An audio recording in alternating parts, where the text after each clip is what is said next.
오늘은 이 페이지부터 보겠습니다. 어제 현금 과부도를 다 했어요.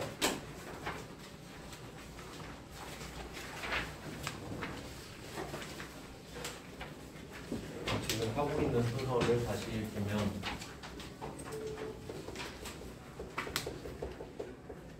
자산을 먼저 하고요. 자산 중에 유동자산을 먼저 하고 유동자산 중에 당좌자산을 하는 거예요. 네, 당좌자산은 그 분류상으로 봤을 때 두 개가 있었죠. 당좌자산, 재고자산이 있는데 재고자산은 목적이 뚜렷했죠. 판매 목적. 그러면 당좌자산을 어떻게 정의할 수 있냐면 당좌자산은 유동자산 중에 재고자산이 아닌 것들이죠. 그래서 잡탕이라고 말씀드렸는데 엄청 섞여 있어요. 그래서 당좌자산 중에 이게 주제가 너무 중구난방이라서 제가 정리를 해놨는데 첫 번째가 현금, 그리고 여기 수표가 포함되어 있고, 그럼 이 현금이 장부랑 맞냐 안 맞냐 이야기를 먼저 했어요. 현금 과부족이었고, 그 다음에 두 번째로 나오는 주제가 단기매매 증권이라고 되어있죠. 원래는 이름이 뭐 단기성 금융자산 뭐 이렇게 돼 있는데 개정 과목으로 그냥 썼습니다. 두 번째 주제는 단기매매 증권을 볼 건데, 첫 번째 주제가 현금이잖아요. 그럴 수밖에 없는 게 현금이 되는 순서대로 지금 배우고 있잖아요. 근데 현금은 이미 현금이죠. 그러니까 현금이 1등일 수밖에 없고, 그 다음에 뭐가 현금에 제일 가깝냐라고 하면 이제 주식 정도가 되지 않을까. 주식을 배울 건데 단기 매매 증권인데요. 그러면 이거를 이제 알려면 증권에 대해서 알아야겠죠. 증권. 그래서 유가증권에 대해서 일단 먼저 설명을 드리겠습니다. 유가증권이라는 주제는 일단 이 대답은 what에 대한 대답입니다. what. 이게 뭐냐라고 하면 이것은 유가증권입니다. 이렇게 대답이 나오고, 그 유가증권 안에 두 가지가 있거든요. 지분증권이랑 채무증권.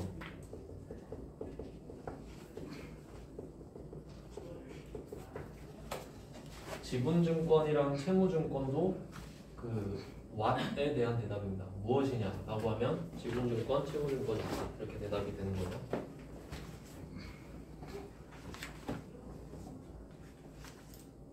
이런 거를 뭐라고 하냐면 종류라고 그래요. 종류. 무엇이냐에 대한 대답을 종류라고 해요. 종류는 두 가지가 있다. 그러면 이 두 개를 각각 설명을 해드릴 겁니다. 이게 계속 나오는데, 일단 지분증권부터 볼게요. 지분증권. 뜻을 먼저 알면 좋겠죠? 집자는 지배하는 거. 지배는 갖는 거죠. 지배권 하면 갖는 권리잖아요. 그럼 지배하는 거를 나누는 거예요. 쪼개는 겁니다. 그러니까 이게 주식회사의 개념인데, 뭐 예를 들면 어떤 사람이 회사를 만드는데 10억짜리 회사를 만들고 싶어요. 10억짜리 회사.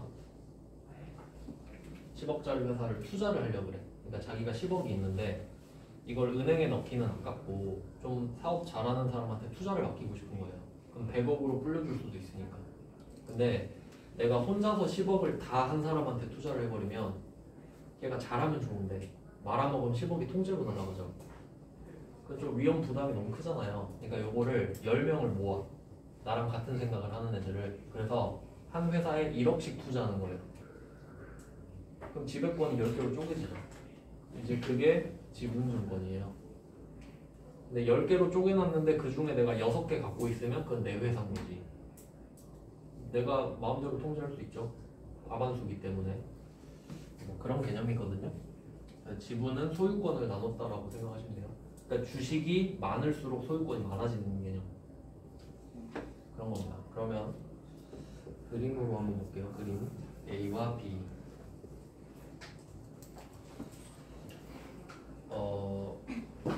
B가 A한테 투자를 하는 거예요. B가 A한테 돈을 주고 투자를 하겠다. 너한테 투자를 하겠다. 너는 잘 될 애 같으니까 내가 투자를 할게.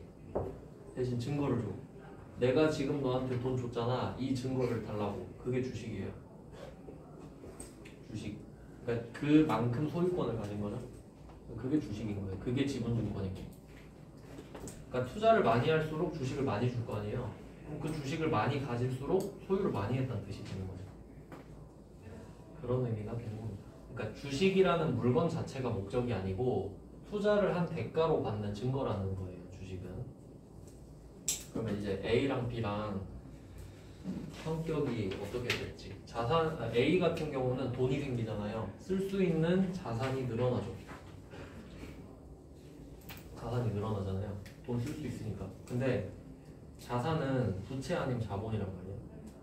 그러니까 돈인데 갚아야 되는 돈이 있고 안 갚아도 되는 돈이 있어. 그럼 내가 지금 투자를 받은 거잖아요. 그럼 이 돈을 갚아야 되는가?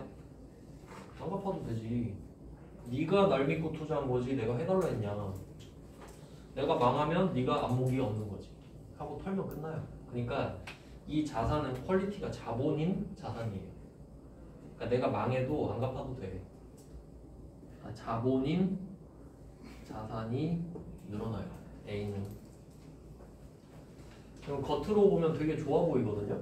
그럼 안 갚아도 되는 돈을 받는 게 낫지 않냐. 근데 대신 나의 소유권을 남한테 맡긴 거잖아요. 주식을 준다는 게. 그럼 그 사람 말을 들어야 돼. 그럼 주주총회를 할 거 아니에요. 1년마다. 그러면 주식을 갖고 있는 사람들끼리 모이죠. 그 사람들이 다 정해버린다고. 올해는 무슨 사업을 좀 하자. 그럼 그거 받고 아, 예, 그렇게 하겠습니다. 이래야 돼. 그럼 내가 그거 하기 싫으면 내 돈으로 사업을 해야 되는 거예요. 투자를 받으면 그만큼 남의 말을 들어야 된다고. 그럼 이제 B. 얘는 돈이 없어지죠. 그럼 자산이 줄어들잖아요. 자산이 줄어들죠.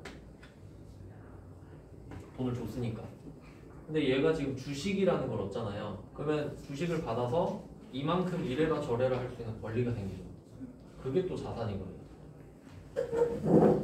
그럼 얘가 플러스로 봐야겠다. 자산 플러스 마이너스 이렇게 볼게요.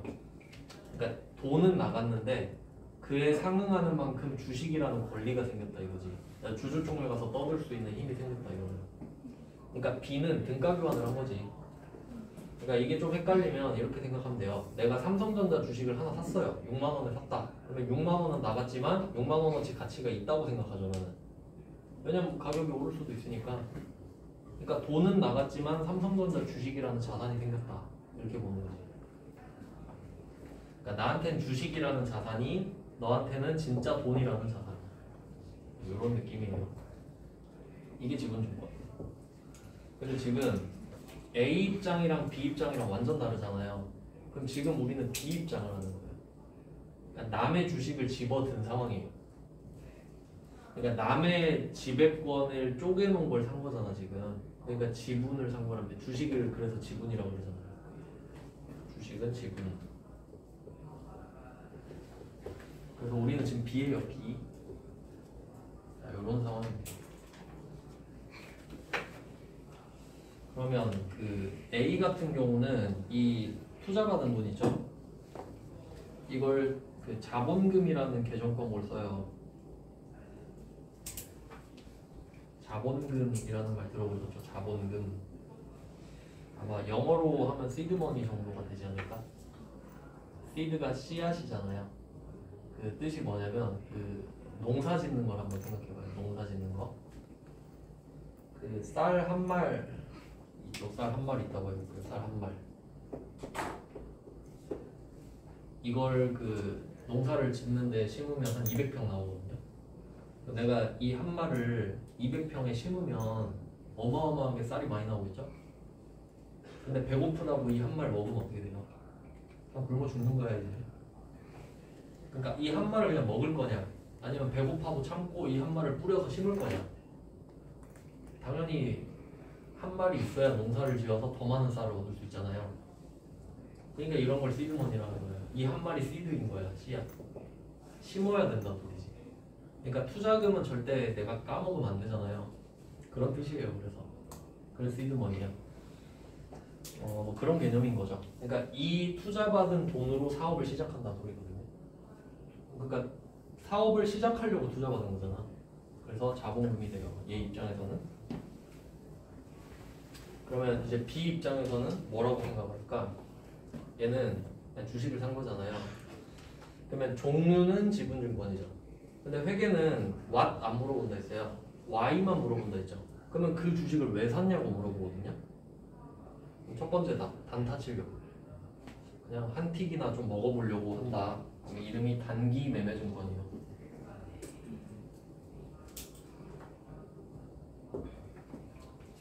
단기 매매증권. 뭐 극단적인 예를 들어볼게요. 극단적인 예를. 삼성전자 주식이 한 틱에 100원입니다. 그러니까 한 번 가격이 100원에 바뀐다는 소리예요. 한 번 바뀐 100원. 100원이 오르거나 떨어지거나 단위가 100원인데 100원 별거 아니잖아요. 근데 내가 만약에 돈이 많아. 그럼 주식을 10만 주 사볼게. 10만 주. 10만 주를 샀어요. 그리고 100원이 올랐는데 팔았어. 얼마 벌죠? 1000만 원. 1000만 원. 초단타. 이렇게 돈 벌 수 있죠? 부자들은 이렇게 벌고 있겠지. 맨날 까딱까딱 하면서. 이게 단기 매매증권이에요.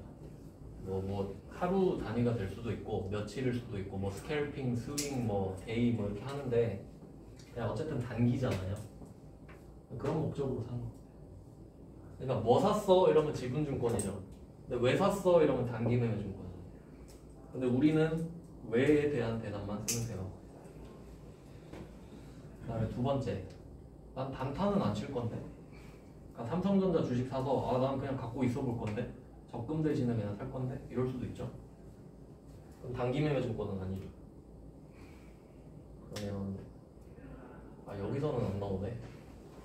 여기서는 매도 가능 증권이라고 있어요. 매도 가능 증권.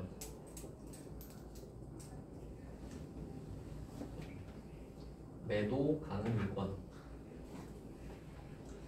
그러면 주식을 사고 팔 때 쓰는 용어가 살 때 매수라 그러죠. 팔 때 매도라 그러죠. 그러니까 기본적으로 한자를 알면 유리한데 도자는 넘기는 거예요. 양도한다 들어봤죠? 양도한다, 인도한다, 매도한다. 넘기는 거죠. 넘기는 거.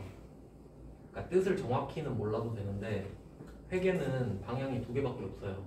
들어온다, 나간다. 그러니까 생각을 해봐요. 돈을 다루는 건데 돈이 들어오거나 나가겠지. 그럼 돈이 들어오면 물건은 나가는 거예요. 그럼 돈이 나가면 물건은 들어오겠지. 그러면 도자는 나가는 거다, 물건이. 그렇게만 알면 된다고. 그럼 숫자는 들어오는 거거든요. 양수, 매수 이런 거는 사는 거잖아요. 그럼 매도는 파는 거죠. 가능하다. 근데 이거는 사실 쓸데없는 말인 게 여러분 갖고 있는 모든 물건 있잖아요. 팔 수 있죠. 그걸 갖고 있으니까. 당연한 말 아니에요? 갖고 있으니까 팔 수 있지. 할 말이 없어서 써는 거예요. 그러니까 무슨 뜻이냐면 여러분 휴대폰 갖고 있잖아요. 근데 이 휴대폰의 이름을 판매 가능한 휴대폰 이렇게 써는 거라고. 근데 판매 가능한을 붙여야 판매 가능한 거예요? 갖고 있으면 그냥 판매 가능하잖아. 근데 그냥 휴대폰 쓰기, 그냥 증권 쓰기 민망하니까 매도 가능 이렇게 썼다고. 그러니까 결론은 의미가 없는 애다 이 말이거든요. 하여튼 뭐 이렇게 됩니다. 그러니까 단타를 칠 거면 단기 매매증권, 그게 아니면 매도 가능 증권 이렇게 돼요. 일단 이렇게 해요. 지분증권 두 개. 그다음 채무증권으로 가볼게요. 채무는 갚을 의무라고 알려드렸는데 갚을 의무. 이번에는 판을 바꿔보겠습니다. 요것만 바꾸면 되네. 여러분은 한 번 더 쓰셔야 돼요. 이거 한 번 더 그리셔야 돼요. 이제 채무증권으로 바뀌었어요. 저는 다시 쓰기 귀찮으니까요. 한 번 더 그려주세요. 요거를.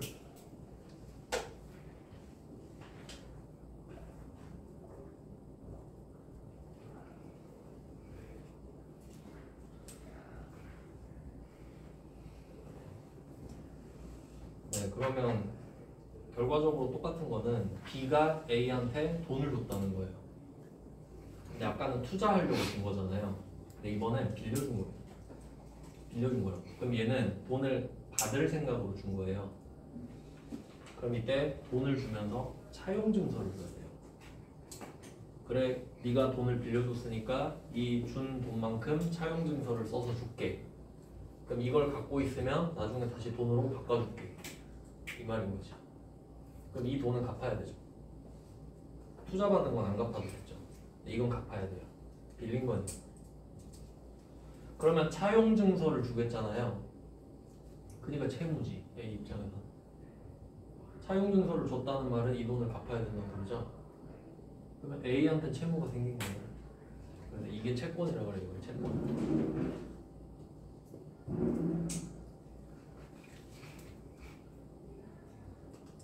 채권은 그 차용증서 개념이라고 보면 돼요. 차용증서. 그러니까 돈을 준다고 약속하는 개념이에요.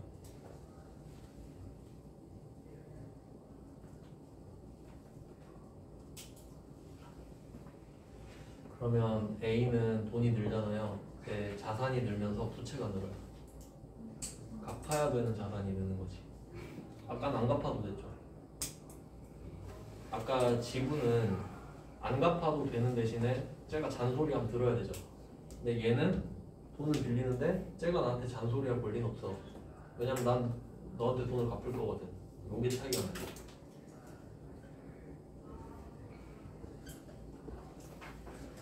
부채가 느는 거네. 자산과 부채가 같이 느네요.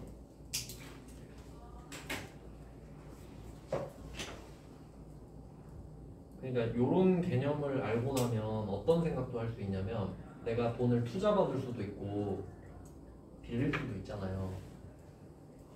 그럼 만약에 내가 사업을 하는데 망할 수도 있을 것 같아.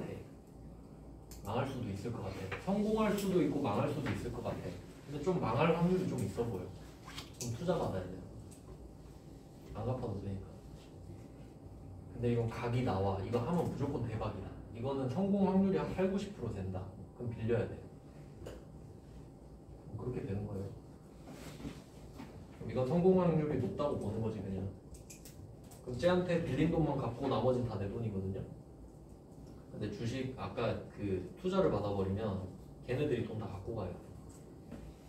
자, 그 다음에 여기 단기 매매증권, 매도받는 증권 똑같은데 그러니까 이게 좀 차이가 있다면 그 차용증서라는 개념은 1대1 개념이잖아요. A가 B한테 차용증서를 줬으니까 B가 그 차용증서를 갖고 있고 A한테 돌려주면서 돈을 받아내는 개념이죠. 근데 여기서 이 채권은 차용증서를 상품화 시켜놓은 거예요. 그러니까 그 차용증서를 남한테 막 팔 수 있어. 그럴 수도 있거든요. 이게 나중에 나오는데 그 금리 개념을 살짝 한번 알려드릴게요. 처음에는 좀 해야 될 게 많아서 진도가 좀 잘 안 나가요. 금리 개념을 좀 간단하게 설명해 드릴게요. 금리 하면 이자죠. 금자가 쇠금자잖아요. 돈이란 뜻으로 많이 쓰죠. 리가 이자잖아요. 지금 한 몇 프로지? 1.5% 되나? 그냥 한 1%로 해볼게요. 그럼 내가 100만 원을 100만 원 갖고 있어요. 근데 요새 100만 원 생기면 그 은행에 넣겠다는 생각은 잘 안 하죠. 이자율이 너무 낮으니까. 근데 그냥 은행에 넣는다고 해볼게요. 예금을. 지금 금리가 1%라고 가정하겠습니다. 일단 그 금리라는 개념은 연단위예요. 그러니까 금리가 1%라는 말은 100만 원을 맡기면 1년 후에 1%인 만 원을 주겠다는 소리예요. 그런 뜻이에요. 그러니까 이게 쉽게 생각하면은 그 우리가 물건을 빌렸으면 사용료를 내잖아요. 내가 원룸에 얹혀 살면 월세 내죠. 차 렌트하면 렌트비 내잖아요. 돈을 빌리면 돈을 쓰잖아. 그럼 그 돈 사용료를 내야 된단 말이에요. 그게 이자예요. 그러니까 우리가 은행한테 예금 적금 가입한다고 하잖아요. 은행에 돈 빌려주는 거예요. 맞죠? 그럼 내가 100만 원 은행에 빌려주면 얘가 1%를 주겠대. 그럼 은행은 돈 어떻게 벌까? 나한테 지금 100만 원을 만 원만 주면 빌릴 수 있죠. 그 돈을 회사에 가서 빌려줘. 딴 데 가서. 그러니까 뭐 전세담보대출이나 그런 거 빌려줘. 5% 받아. 그럼 어때요? 4% 먹죠. 그렇게 버는 거예요, 은행이. 그러니까 은행은 돈놀이 하는 곳이에요. 그럼 이렇게 해서 우리가 이 100만 원이 그럼 100%예요. 그럼 1년 뒤에 몇 퍼센트가 돼요? 101%가 되겠죠. 1년에 1%가 있으니까 이렇게 되는 개념이잖아요. 그럼 얼마예요? 101만 원이죠. 이 정도는 아시죠? 이건 순방향이잖아요. 그럼 이건 아무도 헷갈려 하지 않는다고. 근데 문제는 역방향으로 갈 때예요. 역방향으로 갈 때. 어떻게 된 거냐면 이건 안 어렵죠.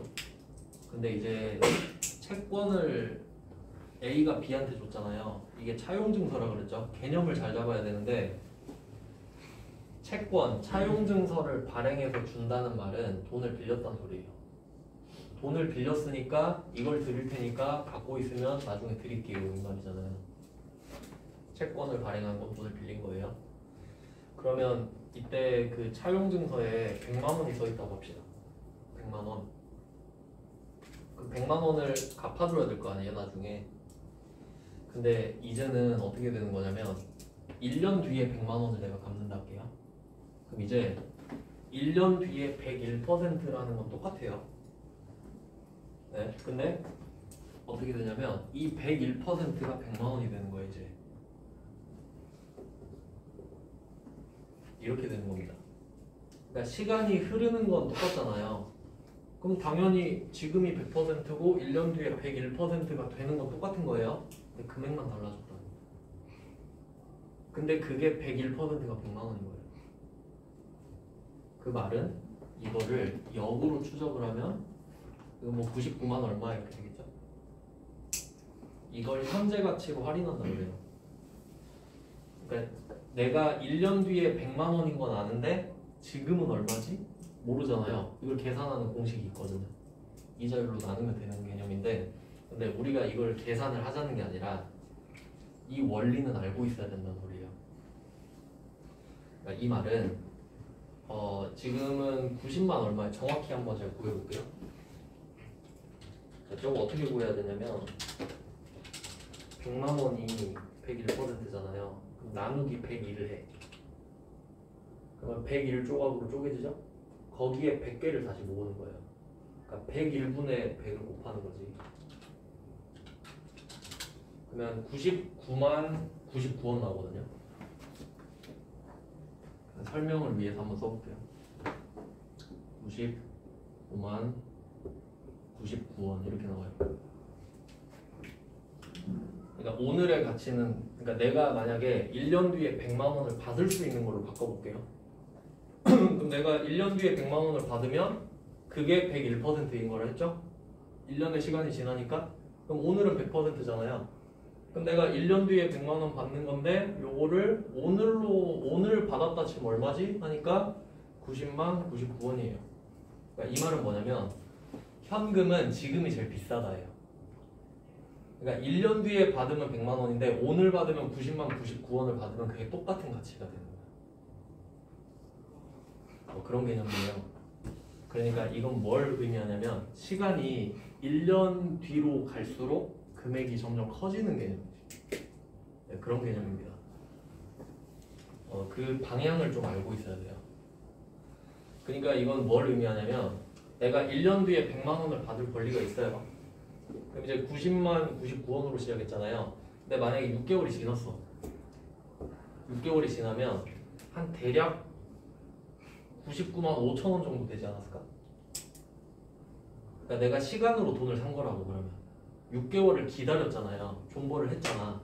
그러면 5천 원만큼 가격이 차 있을 거예요. 왜냐면 지금 100만 원으로 가는 중이니까. 그리고 더 기다리면 100만 원 꽉 차는 거라고요. 그러니까 이 가격이 조금씩 증가하잖아요. 왜냐면 이걸 왜 알아야 되냐면 중간에 팔 수 있다 그랬잖아. 그게 가격이거든요. 그러니까 사고 팔 수 있게 돼 있는 거예요. 그런 개념이라는 겁니다. 대충 이 정도 흐름만 아시면 돼요. 그러니까 시간이 돈이다예요. 지금 제가 말씀드리는 거는 시간이 돈이라고. 그러면 B 입장에서는 생각을 해볼게요. B는 지금 돈을 빌려줬으니까 자산이 줄었죠. 근데 그 대가로 돈을 받을 수 있는 권리를 얻었잖아. 다시 그게 자산이야. 이 차용증서 갖고 있으면 돈 받을 수 있죠. 그게 자산이야. 그래서 이쪽은 똑같아요. 근데 이제 차이가 있다면 아까 주식에서는 단기 매매 증권이랑 매도 가능 증권 두 개밖에 없었거든요. 근데 이 채무증권이라는 거는 서로 돈을 빌리고 갚는 계약이거든요. 그러니까 돈을 빌리고 갚는다라고 하면 만기라는 개념이 있어요. 끝이라는 개념이 있다고. 그러니까 주식은 소유권이라 했잖아요. 소유권은 두 개밖에 없어요. 가지거나 안 가지거나. 그러니까 내가 삼성전자 주식 갖고 싶으면 사면 돼요. 안 갖고 싶으면 팔면 돼요. 근데 만기는 없잖아. 삼성전자 주식 사면 유통기한이 3년 이런 거 없죠. 사서 갖고 있으면 끝이죠. 싫으면 팔면 되죠. 근데 채무증권은 어때요? 내가 만약에 남이 발행한 차용증서를 살 수도 있잖아요. 근데 그게 3년 써 있을 수도 있고 5년 써 있을 수도 있고 10년 써 있을 수도 있죠. 그러니까 그게 시간 개념을 알아야 가치를 파악하지. 가까워질수록 비싸진다 했잖아요. 그러니까 10년 뒤에 받을 수 있는 돈이 있는데 9년을 누가 기다렸다가 나한테 판 거예요. 그럼 난 1년만 기다리면 되죠. 그럼 그 사람은 9년 기다린 만큼 나한테 돈을 요구한다고. 지가 대신 기다렸으니까. 시간이 돈이에요. 그 정도 개념은 좀 알고 있어야 돼요. 그렇다는 거죠. 그러면 이때 이 채무증권은 만기가 있다 이 말이에요. 돈을 갚는 날이 온다는 소리죠. 그러니까 만기라는 개념이 있기 때문에 얘는 한 개가 더 생겨요. 세 번째 거가 만기 보유증권이라고 있어요. 만기 보유증권. 만기 보유증권. 그럼 이 세 개를 어떻게 볼 거냐면 단기 있죠. 단기. 짧은 기간. 얘 1번. 단타 칠 거냐? 짧게 갖고 있을 거냐? 네. 그럼 단기 매매 증권. 그럼 끝까지 갖고 있을 거냐? 네. 그럼 만기 보유 증권. 근데 저는 단기도 아니고 만기도 아닌데요? 이럴 수도 있잖아요. 그냥 모르겠는데요? 이럴 수도 있죠? 그럼 매도 가는 증권이 되는 거예요. 그러니까 이름이 쓸모없는 말이랬잖아요. 근데 증권 이럴 수는 없잖아요. 그냥 찌꺼기란 소리예요. 1번도 아니고 2번도 아니네 라는 뜻이에요. 그러니까 이게 3번이 되는 거지 자연스럽게. 그러니까 그룹이 3개니까 2개만 정의하면 되지. 단기, 만기. 그럼 이도 아니고 저도 아니면 나머지는 저로 가라. 매도 가는 증권을. 이런 패턴입니다. 그러니까 주식은 만기가 없네. 그러니까 주식은 만기 보유 증권이 있을 수가 없어요. 이 정도로 아시면 되겠네요. 그러면 다시 정리를 하면 유가증권에는 지분증권과 채무증권이 있다. 지분증권은 단기매매증권, 매도가능 증권이 될 수가 있고 채무증권은 셋 다 될 수 있죠. 왜 그러냐? 주식은 만기가 없으니까. 이 정도로 정리가 돼요. 그러면 이게 그 성격을 좀 보면은 얘는 목적 자체가 단타를 칠 목적이죠. 난 그냥 빨리 팔아버릴 거예요 이 말이잖아요. 근데 그럴 수도 있어요. 예를 들면 내가 삼성전자 주식을 샀는데 단타를 치려고 샀거든요. 근데 지금 3년째 떨어지고 있어. 그러면 내가 수익을 봐야 팔잖아요. 그럼 내 목적은 단타가 맞죠. 근데 수익이 안 나니까 못 팔고 있죠. 그래도 단기 매매 증권이죠. 왜냐면 내 의도는 단기긴 하잖아요. 실현이 안 되니까 못 파는 것 뿐이지. 그러니까 실제 기간과 상관이 없을 수도 있어요. 왜냐면 목적을 나타내는 거 있잖아요. 그 정도는 아셔야 돼요. 그래서 단기는 얘는 그 처음에 유동자산, 비유동자산 있다 했잖아요. 그럼 단기 매매 증권은 무조건 유동자산이에요. 왜냐면 목적 자체가 항상 팔 준비가 돼 있으니까. 얘는 유동자산 입니다.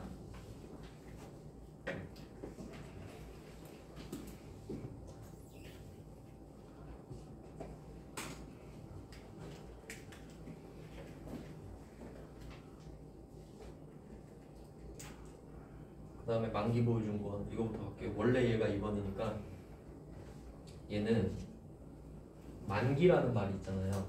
만기는 상대적이에요. 그러니까 만기는 끝이란 소리지. 근데 끝이 1년일 수도 있고 3년일 수도 있고 5년일 수도 있잖아요. 그냥 끝이라고만 했지. 그럼 내가 만약에 1년짜리를 샀어요. 그럼 끝이 내년에 돌아오죠. 제가 유동자산은 내년까지라 했잖아요. 그럼 만기가 1년에도 있겠네요. 그럼 3년, 5년, 10년 이런 애들은 만기가 비유동이 돼요. 내년까지 오지 않기 때문에. 그러니까 상대적이란 소리죠. 그러니까 이 만기 보유증권은 유동, 비유동 다 있어요. 당연히 그래야겠죠. 끝까지라고 했지 몇 년이라고는 안 했어요. 그러니까 만기 보유증권은 유동자산도 있고 비유동자산도 있어요.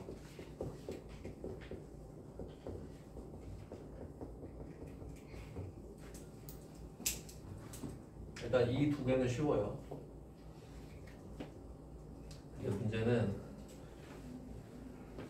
이 1번, 3번의 경합이거든요. 단기매매증권과 매도가는 증권 사이가 되게 복잡 미묘해요.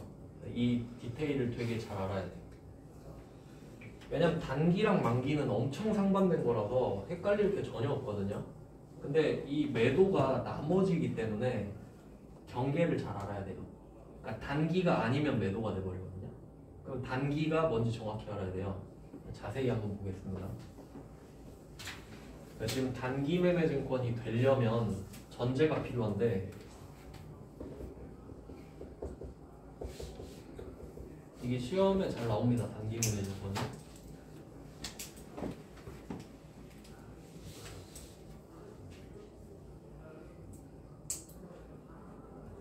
그리고 그 공부하는 방법은 제가 칠판에 적어드리는 것만 메모를 쭉 하면 그것만 보면 돼요. 나중에 책은 그냥 자세한 용어를 알고 싶을 때 책에다 메모하는 걸 좀 추천을 안 하는 이유가 저도 뭐 다 해봤는데 책을 안 봐요.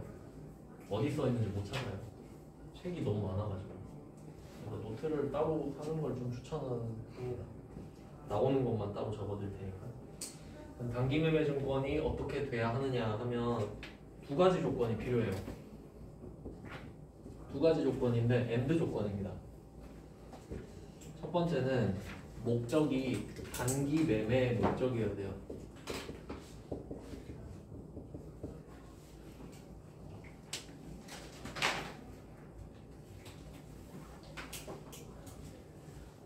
당연하죠. 단기 매매를 하려고 사야 단기 매매 증권이 되겠지. 근데 이게 목적이잖아요. 근데 이 목적은 바꾸기가 쉬워요. 예를 들면 삼성전자 주식을 딱 샀는데 단타 치려고 샀어요. 근데 삼성전자가 안 망할 것 같아. 그냥 갖고 있어야겠다. 이런 목적이 바뀌어버리죠. 그러니까 목적 바꾸는 건 되게 쉬워. 이건 그러니까 사실 별거 아니에요. 근데 두 번째 거가 되게 중요하거든요. 그러니까 이 두 개를 동시에 충족해야만 단기매매 증권이 되는 거예요. 그러면 두 번째 거가 뭐냐라고 하면 시장성이 있어야 돼요. 시장성. 시장성이 있다. 시장성이 있음. 근데 또 중요한 거는 시장성이 있다 이렇게 외우면 문제를 못 풀어요. 시장성이 있는 게 무슨 뜻인지를 알아야 돼요. 실제 사례로 한번 생각을 해볼게요. 만약에 여러분이 안 쓰는 물건이 있어서 당근마켓에서 팔고 싶어요. 근데 귀찮아요. 아 이거 올려야 되는데 귀찮네. 올려야 되는데 귀찮네. 한 주 가고 한 주. 그런 경우 많죠. 근데 내가 안 쓰는 뭐 가방이 있다고 합시다. 이걸 팔아야 되는데 아 이거 좀 비싸게 샀는데 팔아야 되는데 근데 당근마켓에 안 올리면 누가 사가요? 누가 우리 집 찾아와서 사가지 않죠. 그럼 이 물건은 시장성이 없는 거예요. 왜냐면 시장이 안 올라가 있잖아요. 그럼 못 팔죠. 그럼 단기 매매가 안 되겠지. 그러니까 내 의도만 아 이거 가방 빨리 팔아야지 이렇게 마음 먹고 근데 당근마켓에 안 올려. 그럼 어떻게 단기 매매를 하냐고. 불가능하죠. 그럼 빨리 팔고 싶으면 당근마켓에 올려서 급매 이렇게 하면 되지. 그게 시장성이 있는 거예요. 그러니까 시장으로 갖고 가야 된다고. 끌고 가서 팔아요 이래야 된다고. 그러니까 두 가지를 다 충족해야겠죠. 근데 시장성이 있다라는 건 상태잖아요. 이 상태를 바꾸는 건 힘들 수도 있죠. 그러면 이제 시장성이 있는 건 뭐냐? 그 상장이라는 말을 쓰는 상장회사. 상장회사 들어봤나요? 상장회사 무슨 뜻이냐면 이 상자가 윗상자거든요. 근데 이 윗상자가 올리다라는 뜻도 있어요. 장은 시장이거든요. 상장회사는 시장에 올려놓은 회사야. 그럼 시장에 올라가 있으면 사람들이 저 주식 사야지 이러겠죠. 그럼 여기서 말하는 시장이 뭐냐? 코스피, 코스닥, 코넥스 이게 시장이에요. 규모마다 다른 거죠. 거기 올라가 있어야 누가 사고 팔지. 그러니까 이 두 가지가 충족이 돼야겠죠, 당연히. 그러니까 예를 들어서 내가 이 주식 빨리 팔아야 되는데 근데 상장 안 한 회사야. 그럼 어떻게 팔아요? 그러니까 두 가지를 동시에 충족해야 단기 매매 증권이 됩니다. 그러면 이것도 의문을 가져야 되죠. 그럼 혹시 둘 중에 한 개라도 나가리가 되면 어떻게 되나요? 이것도 궁금해야지. 왜냐면 이 그룹 자체가 세 개잖아요. 이거를 도식화를 해보면 유가증권 그룹이 있어요. 근데 이게 좀 어떻게 생각을 해야 되냐면 이 유가증권이라는 풀이 있잖아요 지금.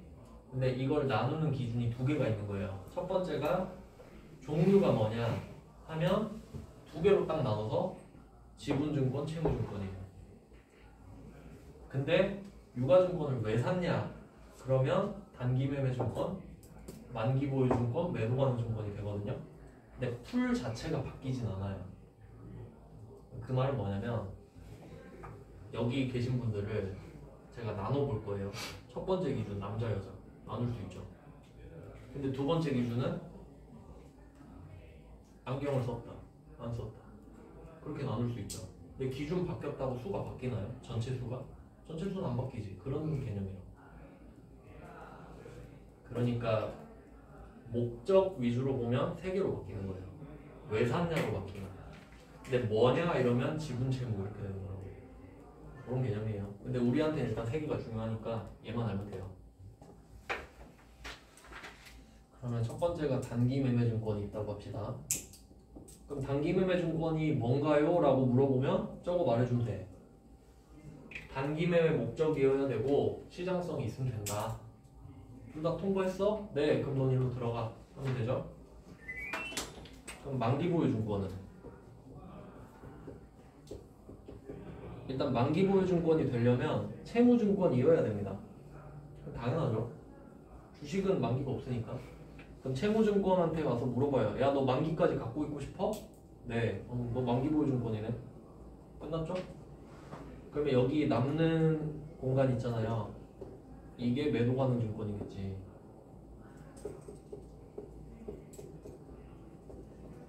이런 그림이 나온단 말이에요. 그래서 보통은 매도가능증권은 단기매매증권에서 누락된 애들이에요. 단기매매증권이 되고 싶었는데 되지 못한 애들이에요. 그럼 이때 단기매매증권이 되려면 두 가지 조건을 동시 충족해야 되잖아요. 그럼 두 개 중에 하나라도 나가리가 되면 매도가능증권. 이게 중요한 겁니다.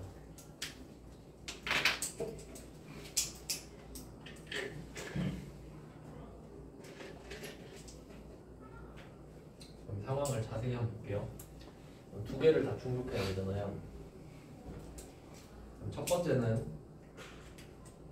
단기 매매 목적이 아닌 걸로 해볼게요. 그러니까 목적이 단기가 아니라 뭐 장기야.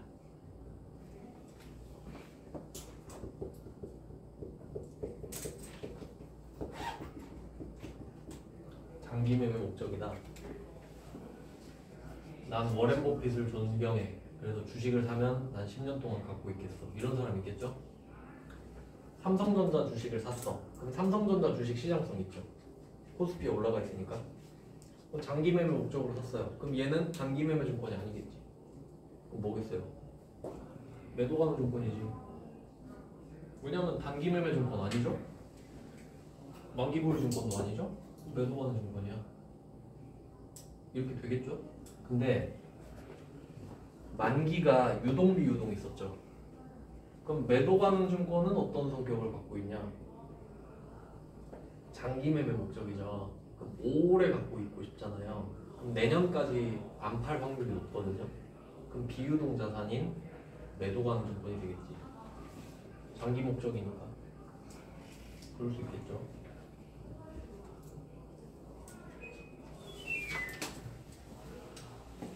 그러면 두 번째 상황은 단기 매매 목적은 맞아요.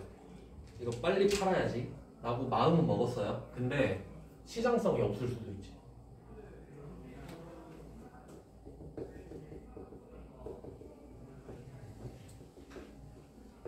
이게 그 지분이 상장회사가 어떻게 되는 거냐면 처음에 회사를 만들어요. 주식회사를 만들어. 그러면 내가 만들었으니까 이 회사는 나밖에 모르거든요. 그러니까 내가 이 회사 주식을 사는 거죠. 보통 그게 1인 기업이에요. 그러니까 내 돈 넣고 이 회사 주식을 내가 갖는 거지. 그러니까 이 회사 주식은 내가 100%를 갖고 있는 거예요. 그러니까 그냥 내 거 회사지 완전. 근데 그러다가 규모가 너무 커지면 상장을 하는 거예요. 그럼 남들한테 주식을 팔면서 이제 내 회사가 아닌 게 돼버리는 거지. 남들한테 투자를 받으면서 주주가 섞여버리니까. 그런 개념이 되거든요. 그러니까 시장성이 없을 수도 있는 거예요. 그러니까 내가 만든 회사를 내가 주식을 샀다면, 근데 이 주식을 내가 빨리 팔고 싶거든요. 근데 상장이 안 됐잖아. 그럼 이거는 아는 사람한테 팔 수밖에 없거든요. 그 장외 주식이라 그래요. 시장 밖에 있다고. 팔 수는 있지만 팔기가 힘들죠. 그럼 그렇게 되면 단기 매매 목적이긴 한데 시장성이 없을 수도 있죠. 그럼 얘는 매도 가능 증권이 되는 거잖아요. 근데 유동자산이에요. 왜냐면 빨리 팔고 싶잖아. 시장성이 없을 뿐이지. 그래서 매도 가능 증권인데 유동자산일 수도 있는 거예요. 그러니까 이 성격을 제대로 알고 있어야 돼요. 이걸로 문제 내면 많이 틀리거든요. 그래서 매도 가능 증권도 유동자산이 될 수도 있고 비유동자산이 될 수도 있다. 이렇게 정리가 됩니다.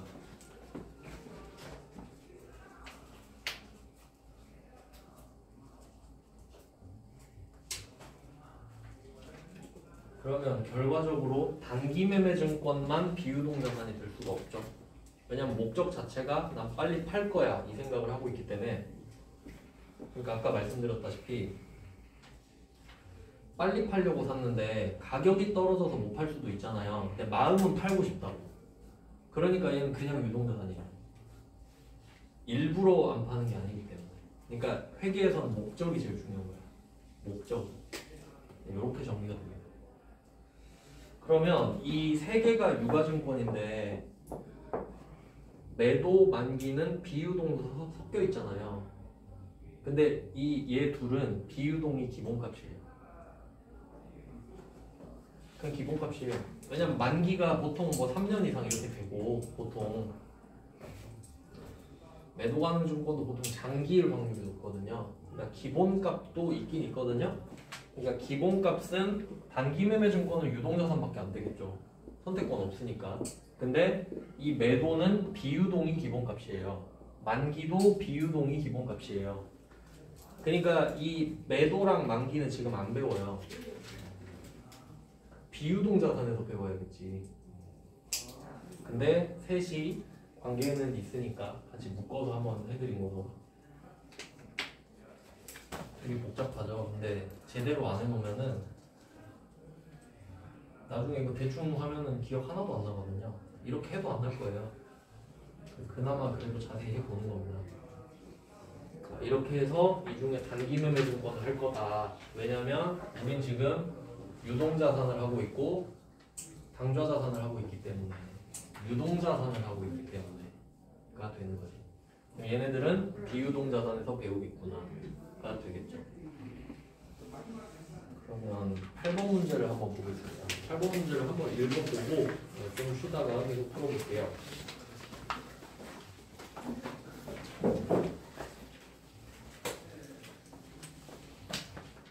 8번 문제. 8월 5일. 당사는 주식회사 봄날의 주식 100주 액면가 5,000원을 90만 원에 취득하였다. 이렇게 되어 있는데요. 일단 배경 지식이 많이 필요해요. 지금 봄날의 주식 이야기를 하는데 액면가가 골뱅이가 한 개당이란 뜻이거든요. AT예요. at 이런 뜻인데 한 개당 5,000원 100주면 50만 원이라는 소리죠. 액면가가. 근데 주식에는 두 개. 금액이 두 개. 제가 한번 말씀을 드렸는데 액면가 삼성전자 제가 100원이라고 그랬죠? 이거를 좀 알고 계시면 좋아요. 그다음에 시가가 있잖아요. 시가. 오늘의 종가를 한번 보겠습니다. 요새 좀 죽쓰고 있는 것 같은데.